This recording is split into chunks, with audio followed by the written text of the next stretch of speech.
అప్పటి వరకు అవ్వని టైము మనం రెడీ అయిపోయి కాసేపు ఆగి డ్యూటీకి వెళ్ళొచ్చులే అని కూర్చుంటాము. అప్పుడు మాత్రం చాలా ఫాస్ట్‌గా తిరుగుతది గడియారం. అట్లా అనిపిస్తది నాకు. నాకే అలా అనిపిస్తదా? అందరికీ అలాగ అనిపిస్తదో నాకు తెలీదు. అట్లా కాసేపు కూర్చున్నానో లేదో టైం అయిపోతున్నట్టు అనిపించి ఇంకా ఫాస్ట్‌గా లెగిసి రెడీ అయిపోయి ఆ ఎండ అయితే చాలా బాగా ఉంది. అందుకే స్కార్ఫ్ అయితే కట్టేసుకొని స్పెట్స్ అయితే పెట్టేసుకున్నాను. లేకపోతే ఈ స్టోర్‌కి వెళ్ళేసరికి ఈ ఎండలకి మాడి నల్ల కాకల్లా అయిపోతామనమాట. ఎండలు చాలా బాగా ఉన్నాయి. ఇయర్ మాత్రం చాలా ఎక్కువగానే ఉన్నాయి. ఇప్పుడే ఇలా ఉంటే మే నెలలో ఇంకా చాలా ఎక్కువగా ఉంటాయి.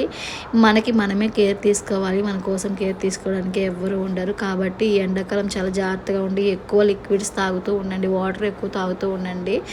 ఇంతే నేను చెప్పగలను. ఎందుకంటే నేను అదే చేస్తున్నాను కాబట్టి. ఇంకా వెళ్ళే దారిలో మా హస్బెండ్‌కి పనుంది. ఎన్టీఆర్ కాంప్లెక్స్‌లో కస్టమర్స్‌కి డిస్‌ప్లేస్ తీసుకోవాలి అని చెప్పి ఎన్టీఆర్ కాంప్లెక్స్‌కి అయితే వచ్చేసామన్నమాట. మా హస్బెండ్‌ది మొబైల్ షాప్ కదా, కస్టమర్స్ డిస్‌ప్లేలు ఉంటే ఇంకా వెళ్ళే దారిలో ఆ పని కూడా చూసుకొని నన్ను స్టోర్ దగ్గర అయితే డ్రాప్ చేసేసి తనైతే వెళ్ళిపోయారు. ఇంతకీ మీరేం జాబ్ చేస్తారు? మీరు జాబ్ చేస్తారా? నా వీడియోస్ చూస్తున్న వాళ్ళందరూ, లేదంటే హౌస్ వైఫ్సా? కామెంట్ చేయండి ఎవరెవరు ఏం చేస్తారో.